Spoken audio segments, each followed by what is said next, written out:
Start to kind of gather around up here because you can't really see what I'm doing on top of the table. I'd appreciate it.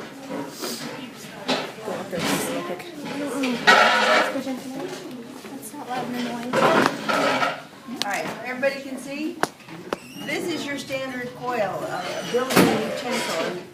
Most of you have probably already used Play-Doh and made coils before, but there's a trick to really getting a nice consistent long coil without it breaking and cracking.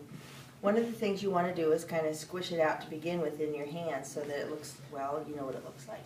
Anyway, once you have it rolled out, you're going to start rolling it between your hands and your surface. Now, you only want to put about as much pressure on it as you would if you were playing with a pet caterpillar and rolling it. You don't want to put enough, if you put too much pressure on it, you're going to push it flat and it won't roll. It'll just go thunk, thunk, thunk, thunk, and it'll be nice and flat. So what you want to do is I'm moving my hands in this direction, kind of in and out as I go. And as it starts getting longer and longer, I move them more aggressively. But I'm not putting a lot of pressure in any one spot. And you can see that it's slowly getting longer and longer, but it's staying the same roundness. It's not thicker on one end than it is on the other. It's because my hands are going like this and pulling. All right, as you start pulling it out, you might see that it gets narrow in one spot, then you're going to want to kind of leave that spot alone and work on some of the thicker spots. There's a perfection to being able to roll a coil, and it just takes time. But like I said, you're not putting that much pressure on it. If I were to roll a caterpillar like this, he would live, he would survive, he would not get squished. Okay, does that make sense? And then you just roll it till you get, because I want mine to be pretty much the same size as that one, I've cut a block and I've sliced through the block so that each piece is about the same amount of clay.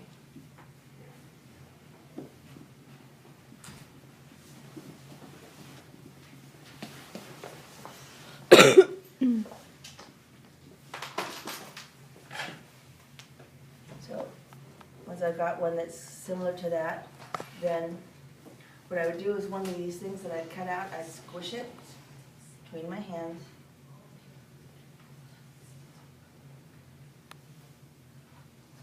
And just rinse and repeat. Okay? You want to keep your clay moist or in a Ziploc baggie. Can you hear that going flop flop? That's because I pressed too much pressure on it and made it kind of flat instead of round. So I need to fix that. So basically it's your coil rolling. Anybody have any questions about coil rolling? All right. This one's a little bit more clay. If I get it down to the diameter that I have those, it's going to be a lot longer, which is fine. All right, once I have my coils rolled out, in your coil pot, you're going to take one of your coils. Now when you attach one piece of clay to another piece of clay, you can't just stick it together. It's kind of like me taking my two hands like this together, but then what clay does is when it dries, it shrinks. So if something shrinks and it's not attached, it's just going to pull apart. So we need to take and I will get more tools. This is a needle tool, and this is what you normally would use, just what we call slip, which is getting it wet, putting slip or slidey stuff on it, and then scoring it, which is making little marks along the coil itself. Some people say, oh, you can get away without it, but you know what, I've seen so many pieces fall apart that people have made because they have not taken the time to put the moisture on it and to score it. And what you're doing is you're just making little marks along it. Well, when you're attaching it, you're putting the clay together like this, so that when it shrinks, it's not going to pull apart. Okay? So, now that I've got it, I'm going to coil it up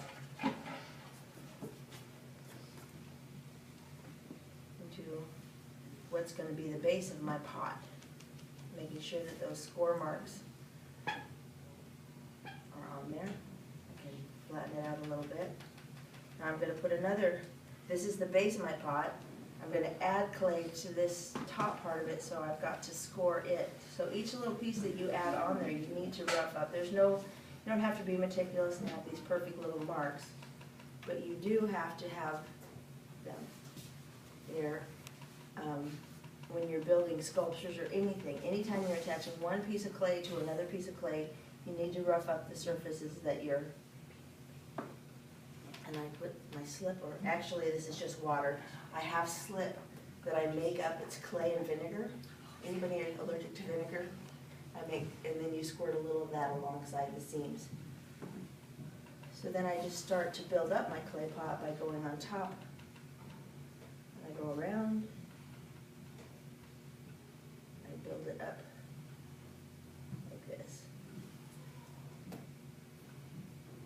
Making sure that it's nice and round. And then I just rinse and repeat, do another coil. It seems simple enough? All right, so everybody's gonna get some clay, so go ahead and get yourself a clay board.